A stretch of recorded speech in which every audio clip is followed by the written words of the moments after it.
In 2008, doctors diagnosed Carusillo with bipolar disorder. His parents spent years trying to get him help.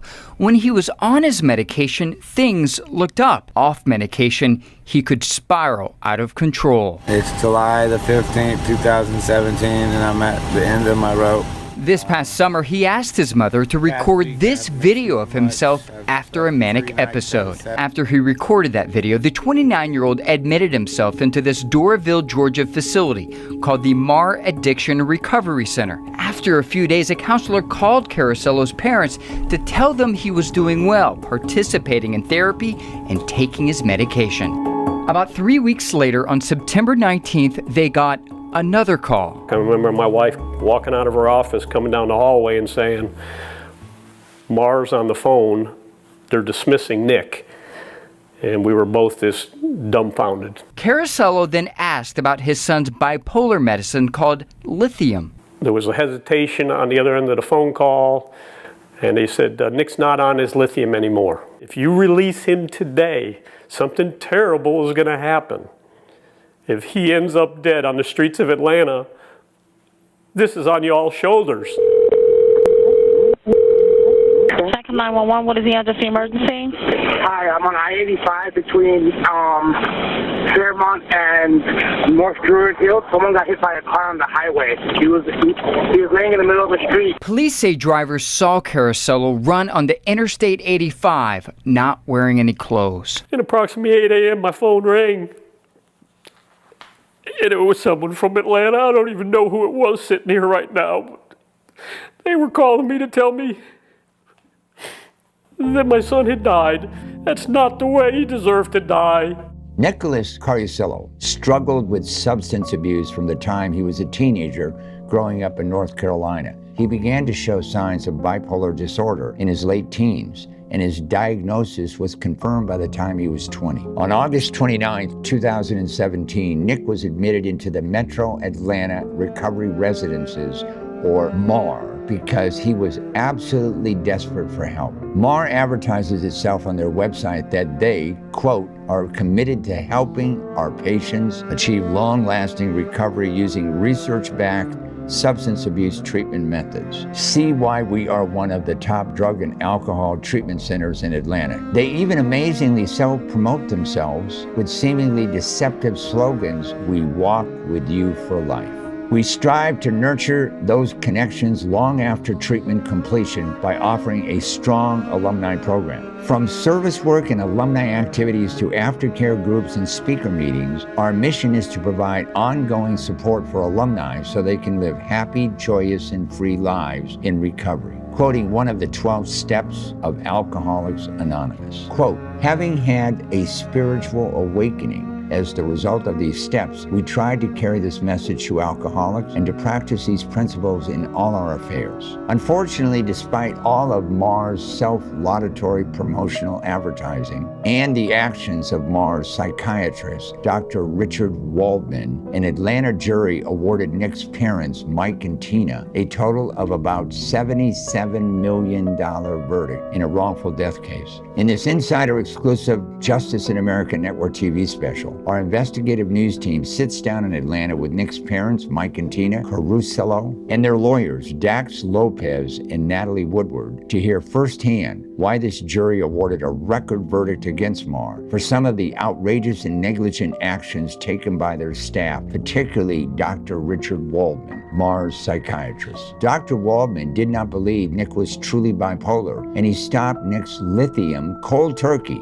and reduced his Seroquel to a non-therapeutic level. But Nick's bipolar diagnosis clearly showed he had a history of psychosis and manic episodes if taken off his medication. 3 weeks later, MARR's forced Nick to leave against his will because Nick allegedly violated a rule by having an unauthorized cell phone. He begged to stay and his parents begged he be allowed to stay, but MARR refused. 2 days later, Nick, while in a psychotic state, walked onto Interstate 85 at 4 a.m. and laid down naked in the fetal position facing traffic and was hit by multiple cars and killed. Additionally, it was proven in court that MARR deceptively and fraudulently manipulated Nick's medical records, backdating them to look like they had been written while Nick was still at MARR. But audit trails don't lie, and the jury saw MARR's actions for what they were: fraud. This is the Insider Exclusive, live from Atlanta, Georgia.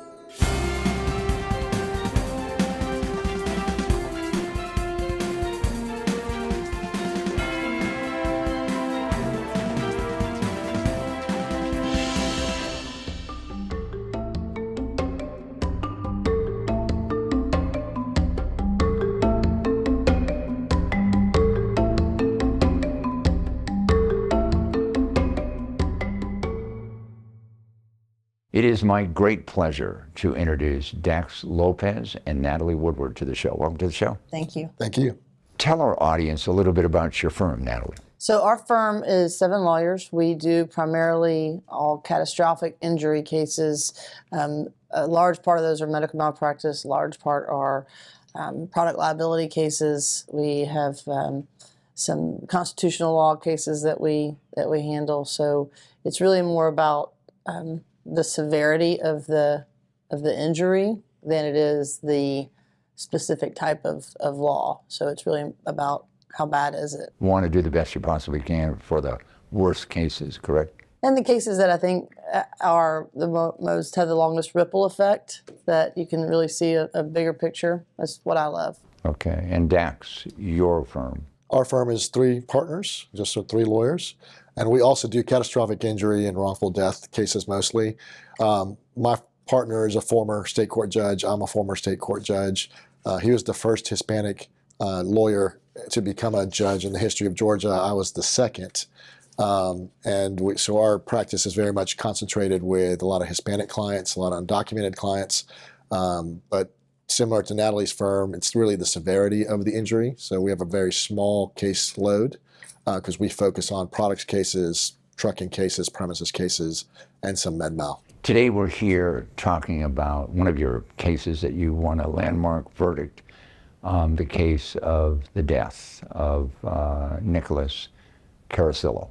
Tell our audience a little bit about Nick. Well, Nick was 29. He had grown up in North Carolina. Mike and Tina are his parents, sisters Jessica, and really all-American, normal, athletic kid who had a very idyllic American childhood. His really, really amazing athlete and standout. And he started suffering from substance abuse and mental health issues in his late teens, which is often the trajectory for bipolar disorder.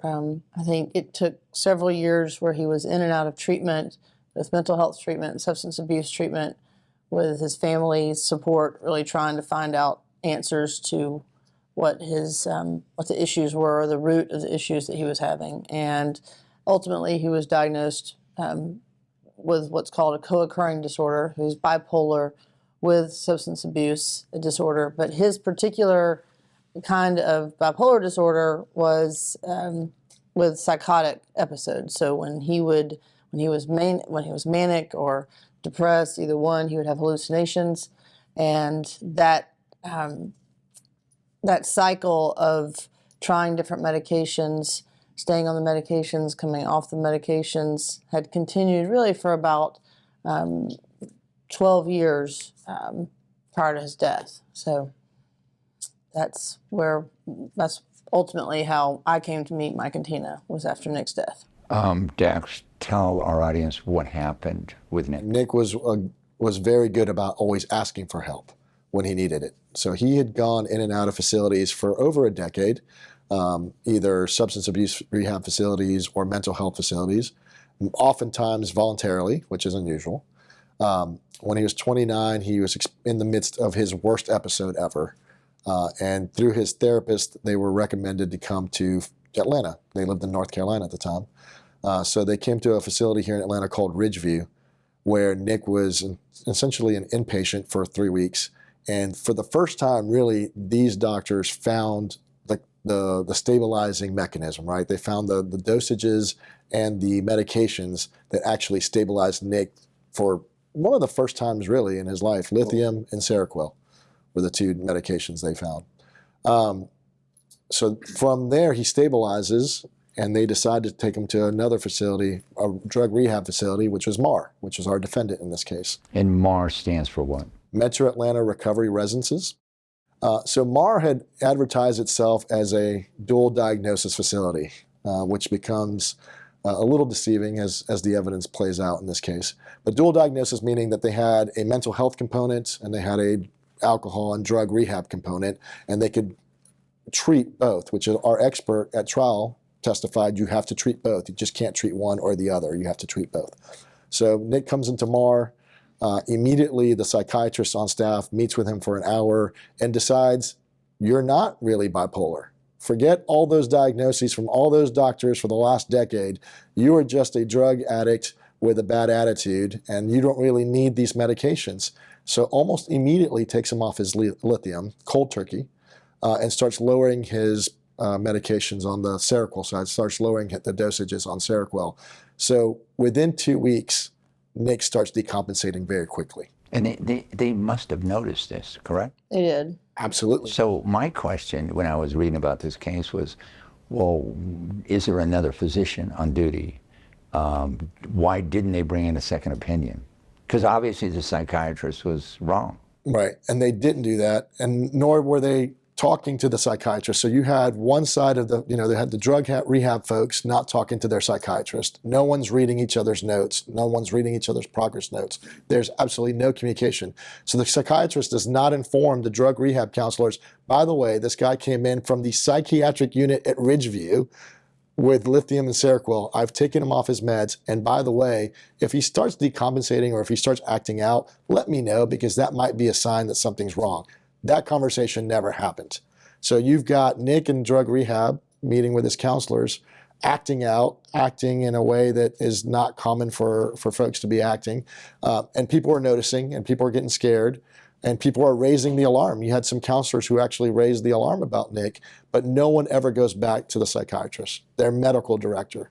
And because of that, they just think he's a drug addict with a bad attitude. And because of that, we've got to kick him out. And what happened after that, Natalie? So the day that they decided to kick him out was the first time that his parents got a call of any substance from a person who represented that he was Nick's counselor, and that Nick had been caught with a cell phone that was against rules, and so they were kicking him out.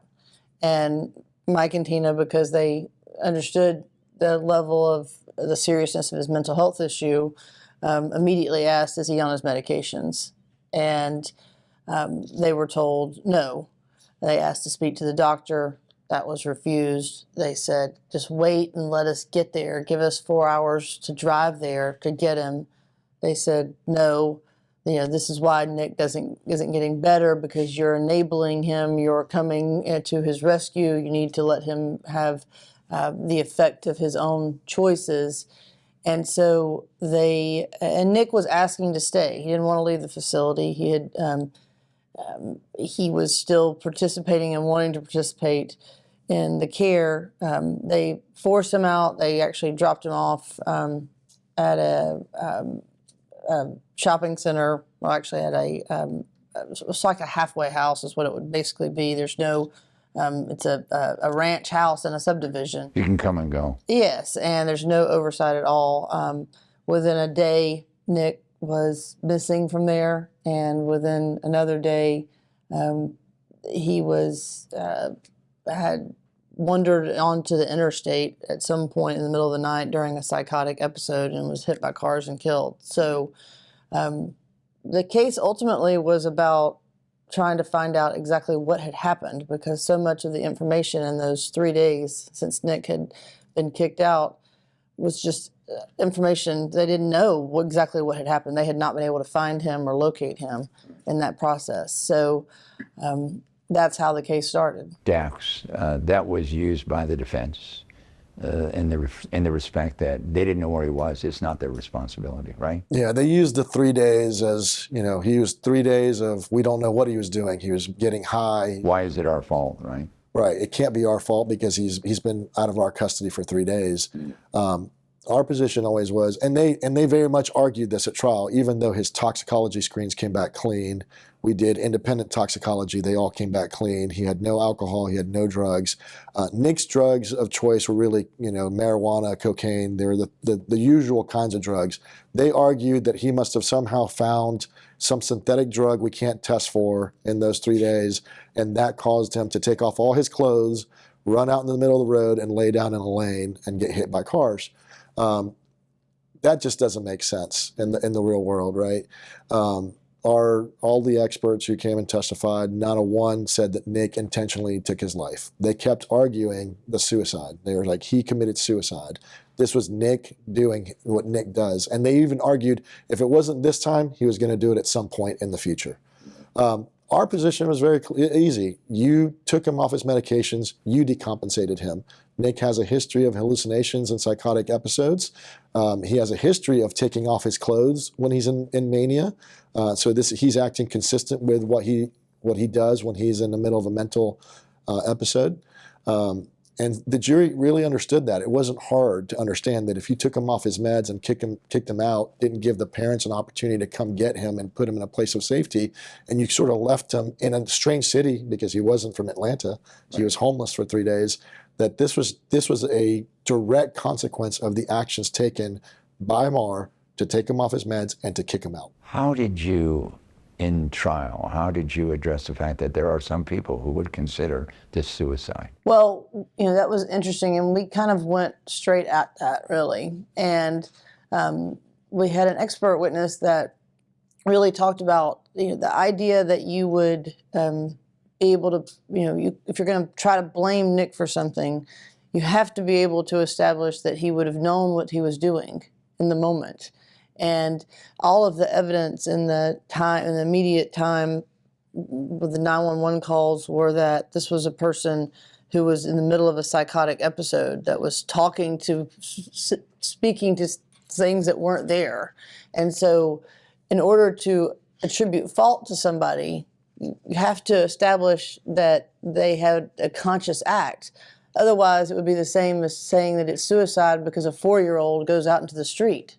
There's no difference. If they either have the mental capacity to understand what they're doing or they don't. So unless we're going to call it suicide every time a 5-year-old gets hit by a car, this isn't suicide. And the jury got a chance to actually decide that Nick's name was on the verdict form at the end. And, we've said before that the biggest number to us was that the jury apportioned 0 responsibility to Nick. So somewhere along the line, the defense decided they'd offer you some sort of settlement to make this case go away. How much was that? Less than $1 million. It was $800,000, right? And your verdict came in at what? $77.7 million, broken down into $65 million for and compensatory, which was $55 million for the value of Nick's life, $10 million for the amount of pain and suffering that we claimed he suffered. Being able to see the cars coming towards him, had some value. And then the jury awarded us $11 million in attorney's fees and another $1 million in punitive damages. Let me ask you, when you were making your final argument before the jury, how did they come up with like $55 million value of Nick's life? Where did they arrive? Where does it come from? We argued, the jury actually gave us more than we asked for.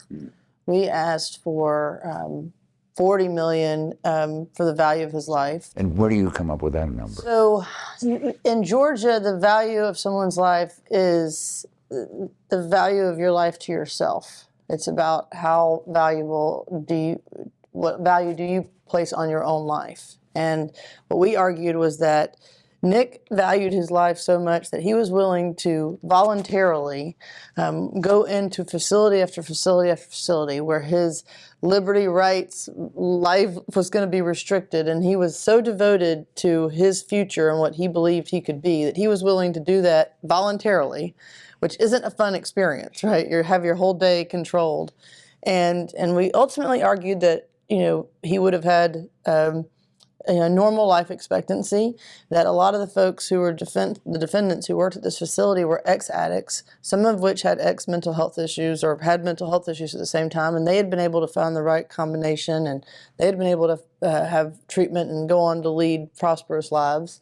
And that given his life expectancy, that when you talk about the value of a day or the value of an hour or the value of a year, we really explain it to the jury that, there's $1 million days. And if you can pull together $1 million day in your life where you wouldn't trade it for $1 million that day, that in any given life, you pull together 10 of those days or 20 of those days or 30 of those days. I never thought of it that way. That's a great argument. Now, the goal is to make as many of them as you possibly can, right? Do you have to back it up with any evidence or anything? We did. Nick had a fiance. Nick had a son. Nick had a family that loved him. Nick had aspirations in life. Those are the things we showed the jury, that he had things that he wanted to live for. If he wanted to have more children, those would be $1 million days. If he had another child, he had aspirations to graduate and get a degree. That would be $1 million day for him, right? There, as Natalie said, we're trying to put together as many $1 million days as we can in a lifetime. Is that a term you use with the jury? We did. We used it, absolutely. And we showed them a video, and I really think this video was one of the most impactful pieces of evidence we had.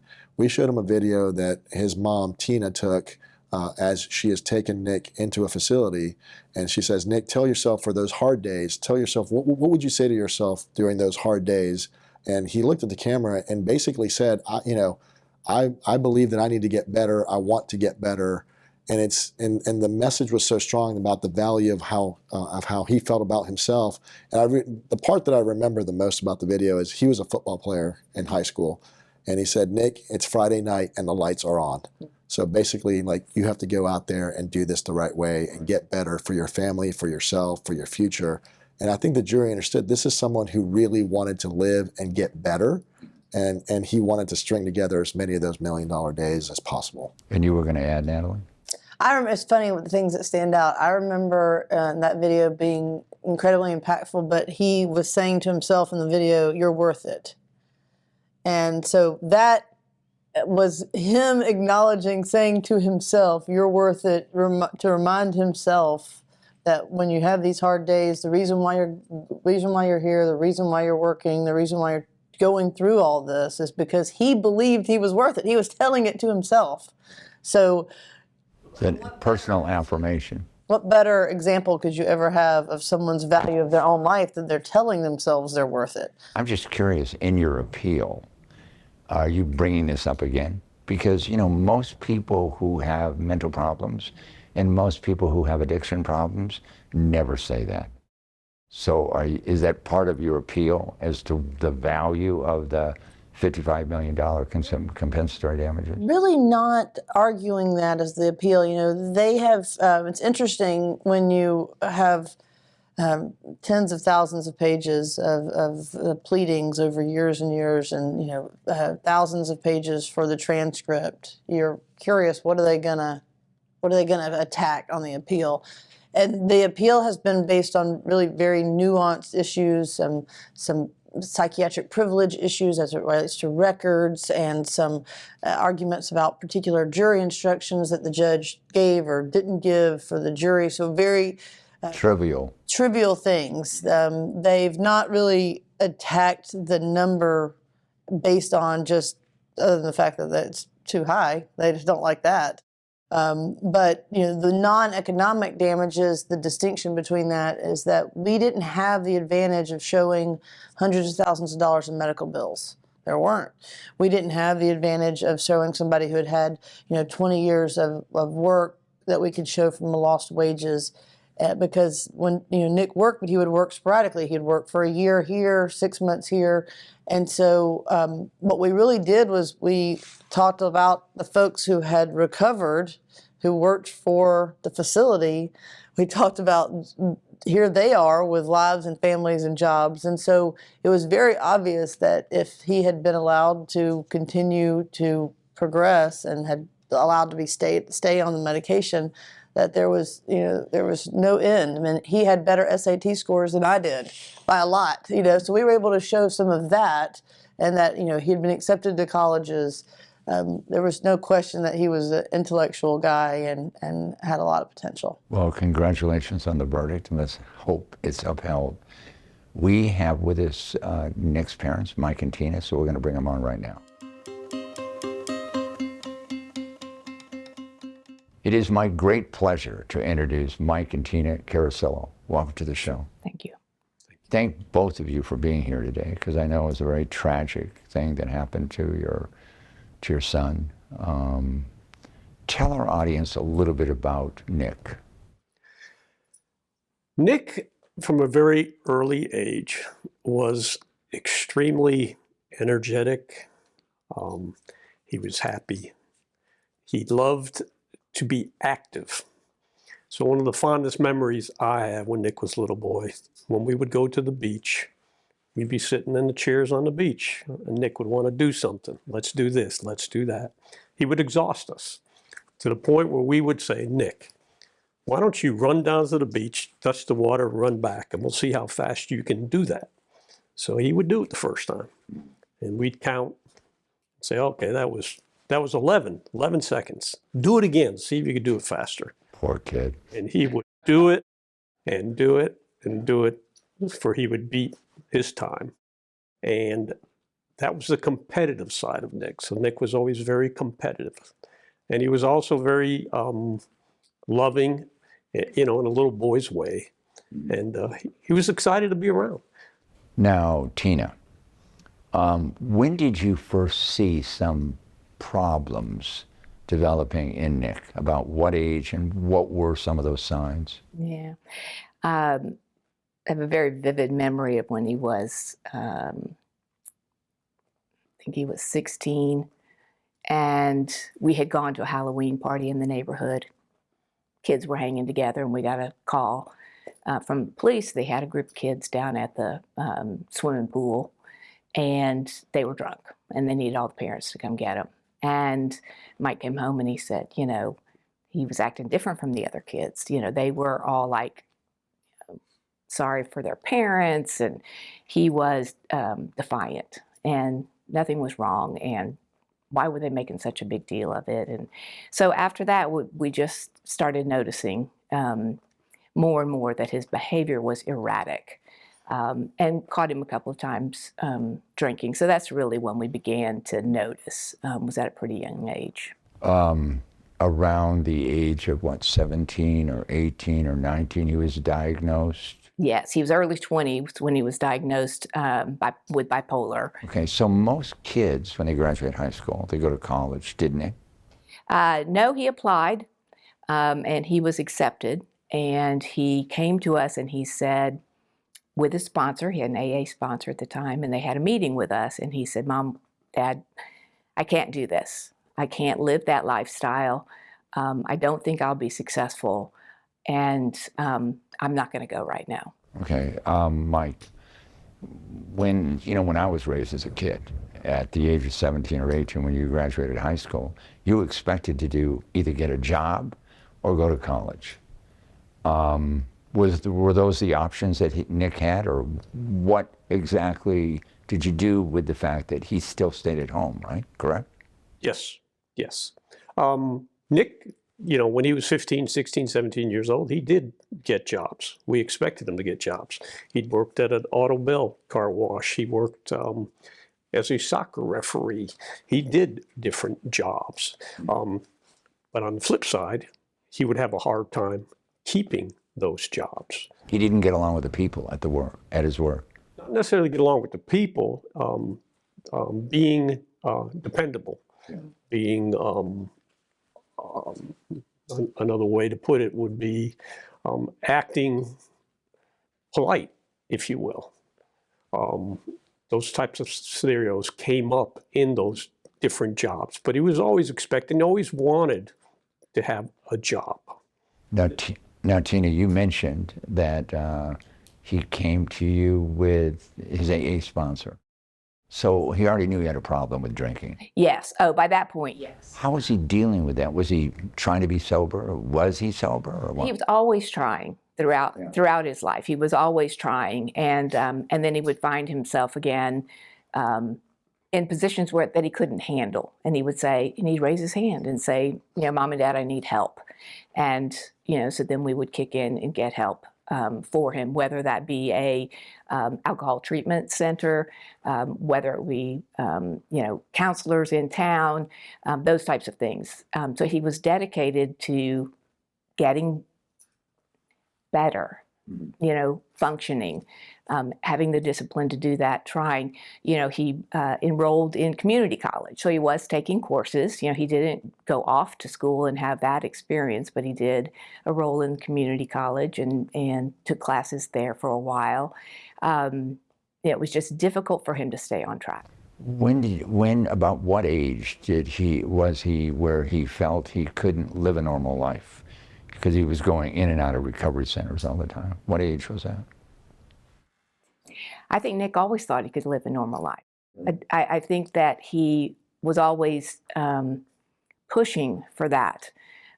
He had relationships all the time. He was a beautiful, beautiful boy. And so since he was 14, he had girlfriends. And so there were times when he was a young man, after high school, where he and girlfriends would live together. And he would function away from us for, long periods of time, assuming that he was, going to AA and doing the things that he needed to do. Right. Mike, let's talk about when he first went into MARR recovery home, okay? He was discharged. Did you think there was something suspect about the way he was discharged? Did the psychiatrist say to you, oh, I remember they said that he had a cell phone, therefore they were getting rid of him, correct? Did you talk to him prior to leaving the recovery home? When Nick went to MARR had a policy that the patient could not talk to the outside or talk to the parents for 20 days. So we never spoke with Nick from the first day he went in until that morning when we got a phone call. Now, in between that, we did get a phone call or two from the facility about an administrative question or this or that. And we remember a call we got, and we asked the gentleman on the phone, how is Nick doing? And this was probably 2+ weeks into his stay.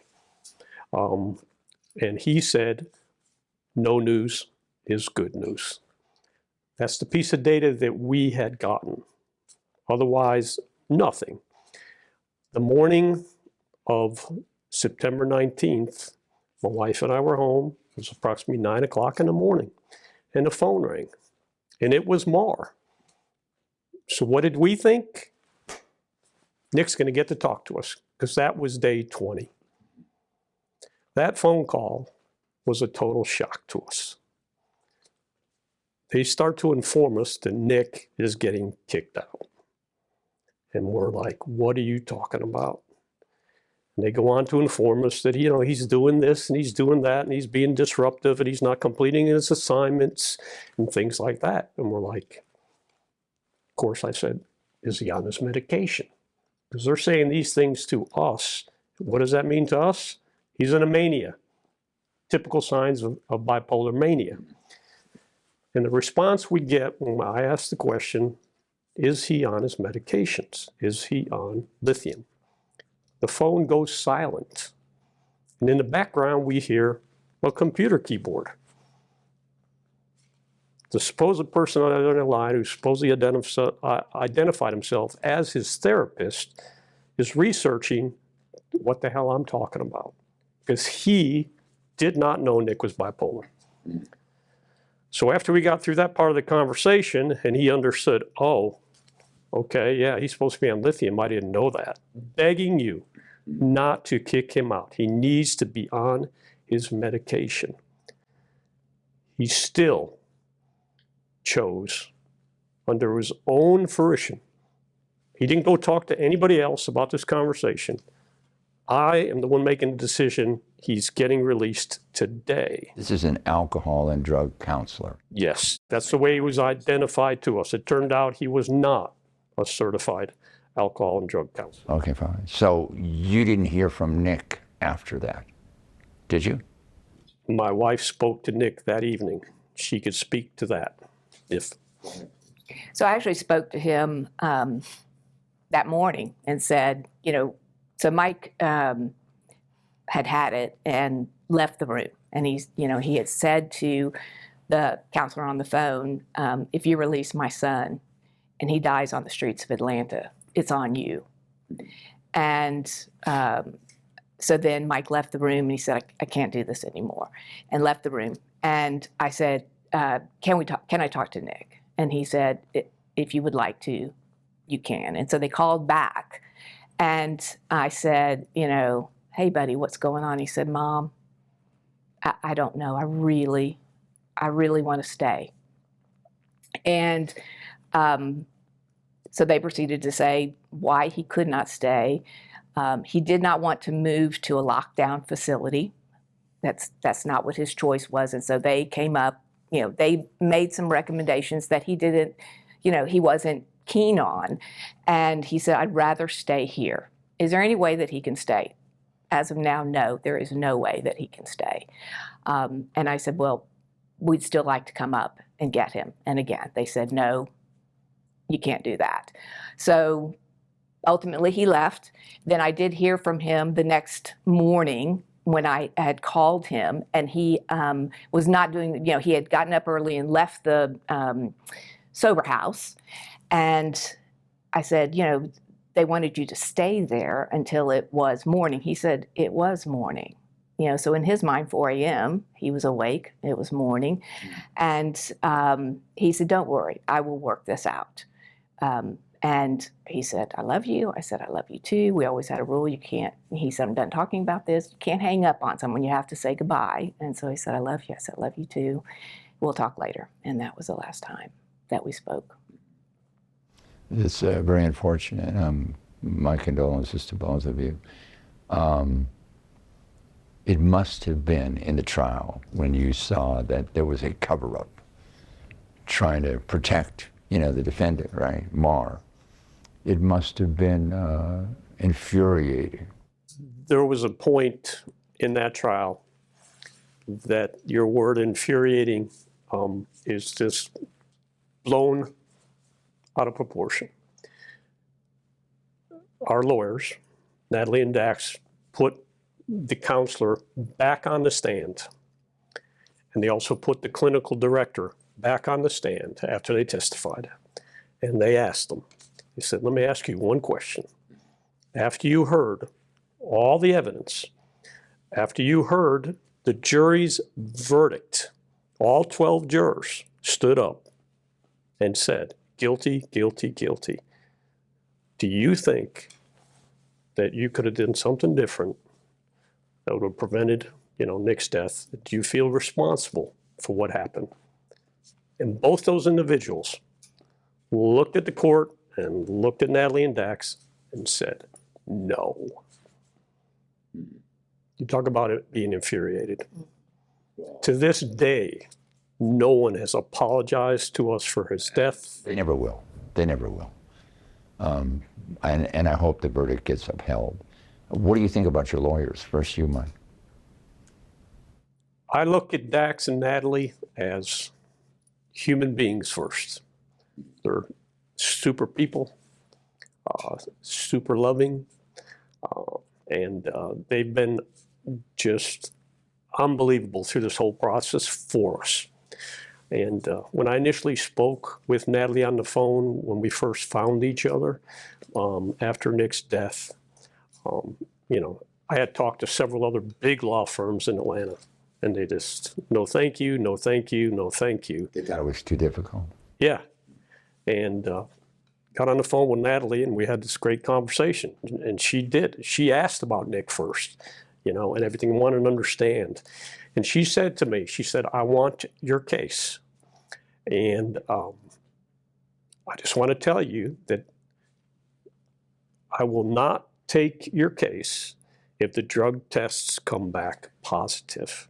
But if the drug tests come back negative, I want your case because I want to change things in this, you know, in this system. Fantastic. You found the right person.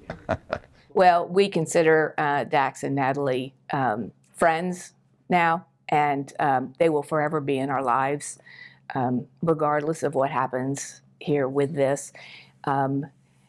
The amount that we have learned about the law and their knowledge base, their willingness to keep after it and to dig and to find the answers has been nothing less than tremendous for us. And at every turn and at everything that Natalie uncovered as she did her investigation it was just eye-opening and mind-blowing. We just had no idea, one, that you could actually like go in and do an audit of computers, which was, you know, so unknown to us, but fascinating. So we have learned a lot.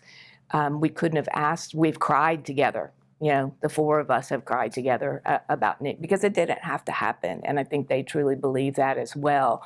And to be able to get Nick's story out and their willingness to talk about it and to continue to work on it has been tremendous. So we were blessed, and we talk often about God bringing us together.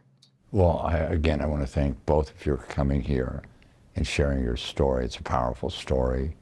Hopefully, situations like this won't happen again. And my condolences again. Thank you. Thank you.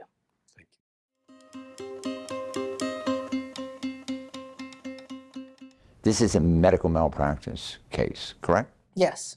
But it's kind of a little unusual because you're suing a recovery home. Right. So what is the type of negligence that you find in some of these rehab centers? So a couple different things. So the medical malpractice component of this case is the part of the case that deals with the psychiatrist. That part is medical malpractice. The part that dealt with the facility is really more about negligent supervision, training of the employees, their failing to follow their own protocols with regards to discharge and the process of discharge. So a lot of the folks who worked at the facilities are not professionals as defined under Georgia law. They're not architects or dentists or MDs. But the facility still has to have a license, and the facility still has to have regulations. And all the people that work there as counselors have to have some credentials. Some credentials, but that credentials can be from a certificate. Alcohol and drug rehabilitation. Right. It's very minimal level training, all the way up to folks who have, you know, they're licensed marriage family therapists. So there was a wide variety of folks. But at the end of the day, this facility was holding itself out and having these employees as, we can do this. This is what we do. And that we found there was, you know, tons of policies and procedures and manuals that they had never given anybody. The employees had never seen the manuals. The employees had never looked. They didn't even know what the policies were, what they said. And one of the most shocking things in the whole case is that we drilled on these policies. Like, this is your policy. Did you follow this? No. Have you ever even seen this? No. Even by the time we got to trial, I asked the executive director of the facility, have you read them now? Like, we've been in litigation. They hadn't read them then, even by the time at 3 weeks of trial. I'm curious, because this was a dual center dealing with alcohol and drug rehabilitation and mental issues, right? Was part of the program a requirement to attend like daily NA or AA meetings? Yes. Did they have that documented? They had it documented to make sure that you were having a certain amount of meetings that you were going to. So how is it documented? They had their own internal AA meetings and NA meetings, so they were documented by the counselors in the medical record. Was it on paper or electronic? Electronically. Okay, because we've covered cases where people have gone back and fabricated. Right, he couldn't do that. The one thing he wasn't getting was any mental health treatment. So there was absolutely no mental health treatment going on the entire time here. And his parents were paying for this, right? Correct. So they weren't get what they were paying him for, right? That's right. How did they answer to that?